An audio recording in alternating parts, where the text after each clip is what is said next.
Very good evening everyone, कैसे हैं आप सब। तो जैसा आप जानते हैं कि हमने कुछ क्वेश्चंस की सीरीज स्टार्ट की हुई है। ये एमसीक्यूज की प्रैक्टिस सेशन है मैनेजमेंट के स्टूडेंट्स के लिए। एंड यूजीसी नेट का जो री एग्जाम होने वाला है उसकी प्रिपरेशन हम कर रहे हैं यहाँ पर। ठीक है, तो ये जो क्वेश्चंस हैं ये आप लोगों के लिए बहुत ज़्यादा हेल्पफुल साबित होने वाले हैं, क्योंकि ये पूरा मिक्स एंड मैच वाला आप लोगों के लिए सिस्टम लेकर आई हूँ मैं, जिससे कि आप लोगों की हर तरह के क्वेश्चंस की प्रैक्टिस हो जाए। ठीक है, तो चलिए शुरू करते हैं आज का सेशन। तो जैसा मैंने आप लोगों से बोला है कि क्वेश्चंस के बाद आप लोग ना लाइक अपना स्कोर ज़रूर बताना कि आप लोगों के कितने क्वेश्चन सही निकले हैं। ओके, चलिए तो शुरू करते हैं। एक ऐसा क्वेश्चन है ये जो हर साल एग्जाम में किसी न किसी फॉर्म में ज़रूर पूछा जाता है। तो question number 41, expatriate, yes expatriate, home country nation, third country nation, host country nation, कौन सा किसको बिलोंग करता है ये आपको यहाँ पर शो करना है। ठीक है, तो चलिए एक्सपेक्टेड किसे कहते हैं, home country, third country, as मैंने आप लोगों को समझाया भी है ना। तो उसी के अकॉर्डिंग आप यहाँ पर बता सकते हैं कि क्या इसमें आएगा। तो जैसे मैंने कहा था कि होम कंट्री का मतलब हो गया कि वो कंपनी लाइक कंट्री जहाँ पर आपकी कंपनी जो है वो बिलोंग करती है। फॉर एग्जाम्पल कि मतलब हेड क्वार्टर जहाँ पर होगा ना वो आपका होगा, कंपनी का जहाँ हेड क्वार्टर होगा वो आपकी होम कंट्री होगी। जैसे फॉर एग्जाम्पल इंडिया की कंपनी है, मुंबई में उसका हेड क्वार्टर है। ठीक है, इंडिया की कंपनी है, मुंबई में उसका हेड क्वार्टर है। और उसने ना कहाँ पर आपका जापान जापान में जाकर जो है वो कंपनी ओपन की है। तो ये वाली जो कंपनी हो जाएगी ना, ये कौन सी हो जाएगी, होस्ट हो जाएगी, होस्ट कंट्री। ओके, ये हो गई आपकी इंडिया, हो गई आपकी इंडिया, हो गई आपकी होम कंट्री। ओके, एंड जब भी आप एम्प्लॉयज जो है वो इंडिया से लेंगे तो ये हो जाएगा होम कंट्री। तो अगर आप एम्प्लॉयज जो है वो जापान से ही लेंगे तो वो हो जाएगा होस्ट कंट्री। अगर आप एम्प्लॉयज जो है वो अलग ही किसी दूसरी कंट्री से अगर ले रहे हैं तो they are the third country nation. ठीक है, तो इतना आपको समझ में आ गया होगा, ये बहुत ही इंपॉर्टेंट कंसेप्ट है। Let us see what is the right answer. The right answer is B. इसका जो सही आंसर है वो है आपका बी। एक्सपेट्रेट का जो मतलब होता है दैट इज की non citizen of the country in which come employees are working. मतलब यहाँ पर वो जैसे जापान में काम कर रहे हैं लेकिन वो जापान के सिटीजन को बिलोंग नहीं करते हैं, तो वो एम्प्लॉयज क्या कहलाएंगे, आपके एक्सपेक्टेड कहलाएंगे। नाउ होम कंट्री नेशन क्या होगा, home country citizen of a country in which the multinational company has its headquarter. जो मैंने आपसे कहा था इंडिया की कंपनी का इंडिया का headquarter. Third country nation, third country nation क्या हो जाएगा, citizen of the country in which employees are working. ठीक है, होस्ट कंट्री नेशन क्या हो जाएगा, citizen of the country other than the parent और होस्ट कंट्री। जो मैंने समझाया था वही चीज यहाँ पर भी लिखी हुई है। आई थिंक समझ में आ चुका होगा। Move for the next. Many consumers seek to be different and exclusive by demanding less or of a commodity as more people consume it is called। उपभोक्ता जब किसी वस्तु की मांग भिन्न एवं अनन्य होने के लिए कम इसलिए करते हैं क्योंकि उसका उपभोग अधिक लोग कर सकते हैं, वो क्या कहलाता है। ये एक तरह का इफेक्ट है। जितने भी आपको ये इफेक्ट दिए ये सब आपको पढ़ने हैं, क्योंकि हर एक इफेक्ट किसी ना किसी एग्जाम में पूछा ही गया है। Bandwagon effect, snob effect, Veblen effect and substitution effect. Many consumers seek to be different and exclusive by demanding less of a commodity as more people consume it। उपभोक्ता जब किसी वस्तु की मांग भिन्न और अनन्य होने के लिए कम इसलिए करते हैं क्योंकि उसका उपयोग ऑलरेडी बहुत सारे लोग कर चुके हैं। तो ये कौन सा कहलाएगा, लाइक पहले ही बहुत सारे लोग कर चुके हैं इसलिए उसकी मांग वो क्या करता है, नहीं करता है। क्यों, so that is the second one. कौन सा इफेक्ट है ये, स्नो इफेक्ट। कौन सा इफेक्ट है ये, स्नो इफेक्ट। ठीक है, आप देखो ये सारे इफेक्ट के बारे में यहाँ पर इंफॉर्मेशन दी गई है जिनको मैं पहले आप लोगों को डिटेल में बता चुकी हूँ। इनको ये अच्छे से पढ़ लेना।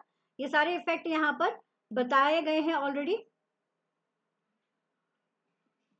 ठीक है, ये देख लीजिए, इनको पढ़ लीजिएगा एक बार, ये इंपॉर्टेंट है। Now the next question, question number 43, इसको इग्नोर करिए। Question number 43, which is the basic form of innovation. Innovation का बेसिक फॉर्म क्या है, introduction of naval production, improvement in development of existing process, improvement and development of existing firm, या all the above। the right answer is D, all the above। innovation मतलब कुछ नया create करना। so introduction of novel production, improvement and development, आप existing process में भी कुछ नया लेकर आ रहे हैं वो भी innovation है। Improvement in development of existing firm में आप कुछ नया लेकर आ रहे हो, वो भी इनोवेशन है. So all the above is the right one. Now the next one, यहाँ पर आपको इनोवेशंस बताए हैं, वो किसको रेफर करता है वो बताया. Paradigm innovation, position innovation, product innovation, process innovation. ठीक है. और हर एक का कहीं ना कोई कीवर्ड जरूर दिया होगा, उसी के बेस पर आप इसका आंसर निकाल सकते हैं. So let us find what is the right answer.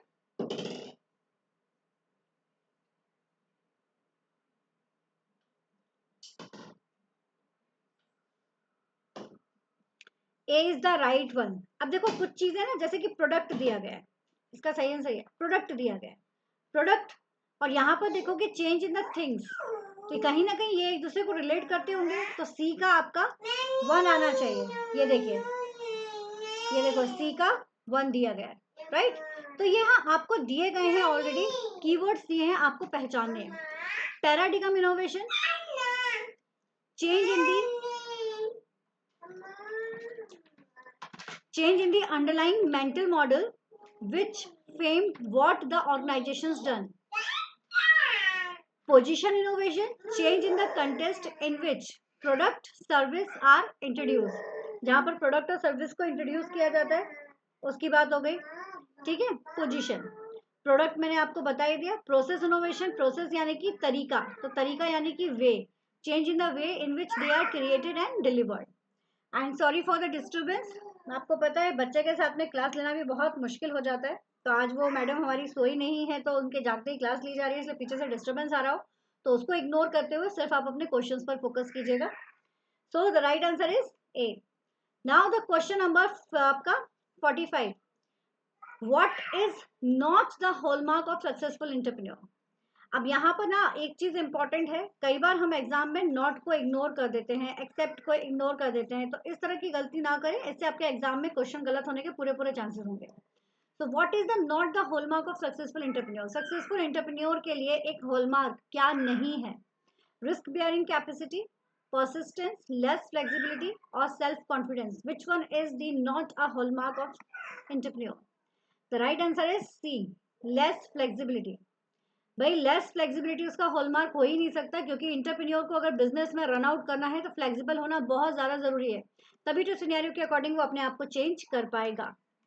Now the question number 46. Question number 46 कह रहा है कि SIDO किसको बताता है. SIDO का फुल फॉर्म क्या है. सिंपल क्वेश्चन है, बट आप लोगों को इस तरह के क्वेश्चंस पता होना चाहिए. So what is the full form of SIDO? The right answer is two guys, small industry development organisation. Small Industry Development Organization. Next, NIESBUD. NIESBUD stand for, इसका जो फुल फॉर्म है वो आपसे पूछा गया है. NIESBUD.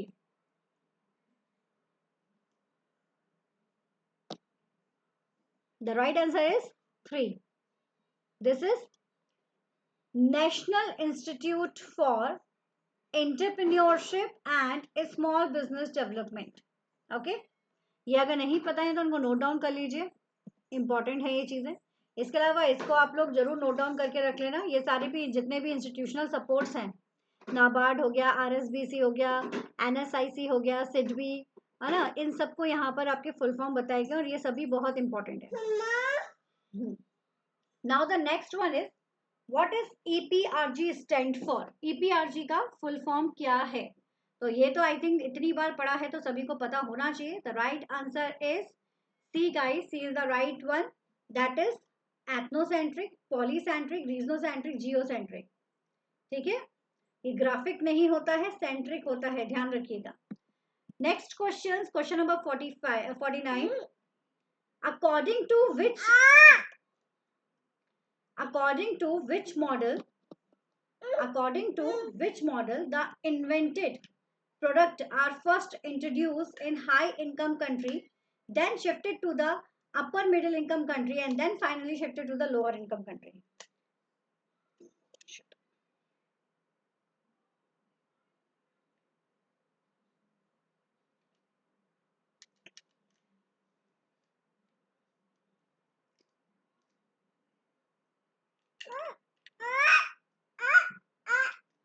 मतलब यहाँ पर आपसे ये पूछा जा रहा है अकॉर्डिंग टू विच मॉडल, किस मॉडल के अकॉर्डिंग सबसे पहले प्रोडक्ट को इंट्रोड्यूस जब किया जाता है तो हाई इनकम, मतलब उसको ना हाई इनकम में रखा जाता है कंट्रीज में, देन उसको अपर मिडिल इनकम कंट्रीज में भेजा जाता है और फिर उसको लोअर इनकम कंट्रीज में भेजा जाता है उस प्रोडक्ट को। तो ये जो प्रोसेस होती है ये क्या कहलाती है? सो the right answer is a, this is trickle down effect. Trickle down effect के नाम से इसको जाना जाता है, राइट? तो इसका आंसर क्या है आपका? This one, A is the right one. Now the next question, question number 50। Question number 50, which of the following is not a form of direct marketing? Which of the following is not a form of direct marketing? Direct marketing का क्या जो है वो form नहीं है? Kiosk marketing, telemarketing, supermarket और catalogue marketing. अब बताओ ये बच्चे भी कितने खतरनाक होते हैं। वो मेरे हाथ से मेरा जो लाइक जिससे मैं अपने उस पर लिख रही थी पेन टेप पर, वो पेन लेकर चली गई। ये बच्चे भी। चलिए खैर, सो बताइए क्या हो सकता है इसका answer? Which of the following is not a form of direct marketing? Direct marketing का फॉर्म नहीं है। Kiosk marketing, telemarketing, super marketing, catalogue marketing.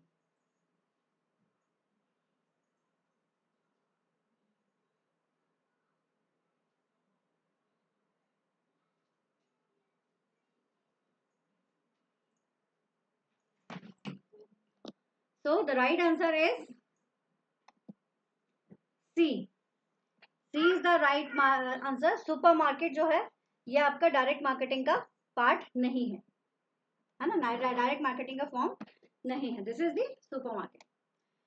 बाकी टेली मार्केटिंग और कैटलॉग मार्केटिंग तो आपको जैसे पता ही है क्या होता है। कियोस्क मार्केटिंग क्या होता है उसके बारे में मैं आप लोगों को बता रही हूँ। कियोस्क रिफर करता है स्मॉल और टेम्पररी, जैसे आपने देखा होगा ना बहुत जगह पर हाई ट्रैफिक एरिया यानी कि मॉल के सेंटर पॉइंट पर बहुत सारी ऐसी छोटी छोटी सी शॉप्स लगी रहती हैं जिसमें जैसे एक्वागार्ड या कार के बारे में इंफॉर्मेशन देने के लिए या होम लोन के बारे में या होम के बारे में कोई भी ऐसी इन्फॉर्मेशन देने के लिए वहां पर बना हुआ रहता है।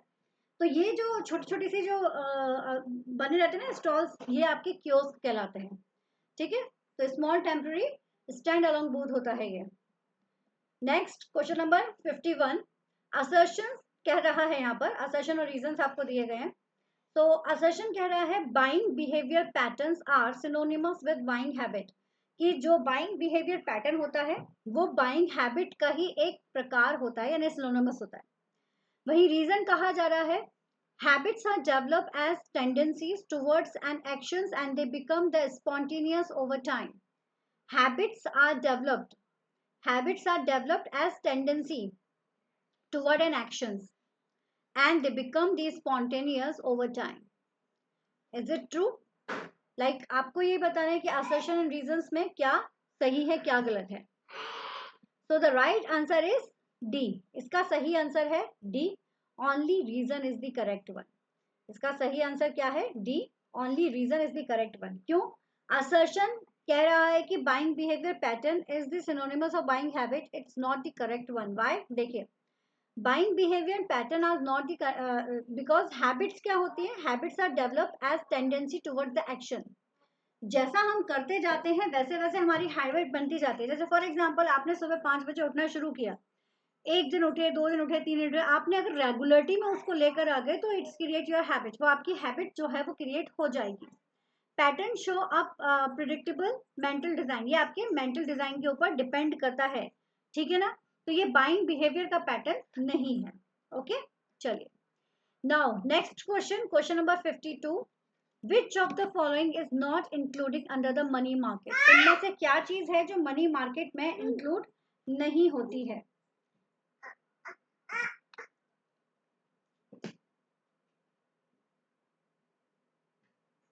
इनमें से क्या है जो मनी मार्केट में इंक्लूड नहीं होती है? RBI, commercial bank, SEBI and none of this. Which of the following is not include in money market? तो right answer is C guys, SEBI. SEBI is not comes under the money market. अब money market में क्या क्या आते हैं? Money market include RBI, commercial banks and other financial institute. but SEBI belongs to capital market. SEBI belongs to capital market. Next, question number 53. The balance scorecard purpose that organization success depend on. Balance scorecard का जो organization success किस पर depend करती है, और मुझे ये भी कमेंट बॉक्स में लिखकर बताइए अगर आप ये वीडियो देख रहे हैं तो, कि इसको जो इसके फाउंडर है वो कौन है, लाइक बैलेंस स्कोरकार्ड किसने दिया हुआ है, ठीक है, इसके जो डेवलपर हैं वो डेवलपर कौन है, बैलेंस स्कोरकार्ड के डेवलपर का नाम आप कमेंट बॉक्स में लिखकर बताइए. A focus on only the internal environment of the organization, a constantly changing external environment, a ability to develop a complete list of cause and effect relationship driving other firm's success, the belief that it is impossible to take a rationalist view of organizations to make the optimal choice. So ये आप like they want to ask about कि organization success depend on, if they are using the balance scorecard, so what is the main purpose of balance scorecard, and in which they are depend on. So the right answer is, you know na balance scorecard, and it has the 4 sub areas. उनके नाम आप लोगों को याद होने चाहिए. It should be very important. And the right answer is C, because with the help of balance scorecard we can check it out ki what comes in the business, and what are the responsibilities and what are the abilities. So each and everything we should measure. हम हर एक चीज को क्या करते हैं ना, major करके चलते हैं, और उसके अकॉर्डिंग वी आर डिसाइडेड कि हमको आगे क्या करना है, ठीक है, what path we have to choose, what decision we have to make, according to that balance we are deciding. So that's why it is the ability to develop the complete list of cause and effect. With the help of this we can find the all cause and effect relationship, whichever driving in the firm success, and then we decided what we have to do in the next. Now the next one is question number 54. When a manager is moved to another country of employment, he is called. जब एक manager जो है वो move करता है another country of employment में, ठीक है, when एक मैनेजर मूव कर रहा है अनदर कंट्री फॉर एम्प्लॉयमेंट, तो उसे क्या कहा जाएगा.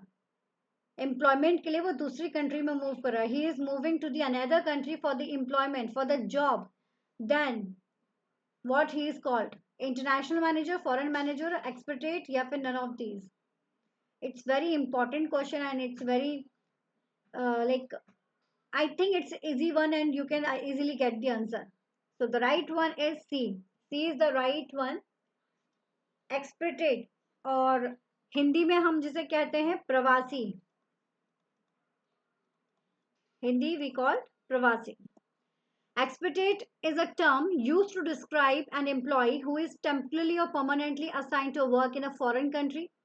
Expatriate may be assigned to work in a foreign country by their company, or maybe they are sent to the work in a foreign country by their government. Okay. So ये government के through भी भेजे जाते हैं और साथ ही साथ company के द्वारा भी भेजे जाते हैं किसी पर्टिकुलर काम के पर्पज से. Now the last one is performance evaluation. Performance evaluation improves competitive advantage by. Performance evaluations improve competitive advantage by. Performance evaluation जो है वो किस चीज से improve होता है. Performance evaluation competitive advantage को improve करता है किस चीज से. Competitive advantage किस चीज से improve होगा. Involving immediate supervisor in the evaluation process, providing the strong basis for demotions, transfer and layoff, increasing the frequency of performance evaluation, या reducing grievance and the labor turnover by making employees trust that they are treated fairly. Which one is correct? I think you can get the answer, right? The right answer is D.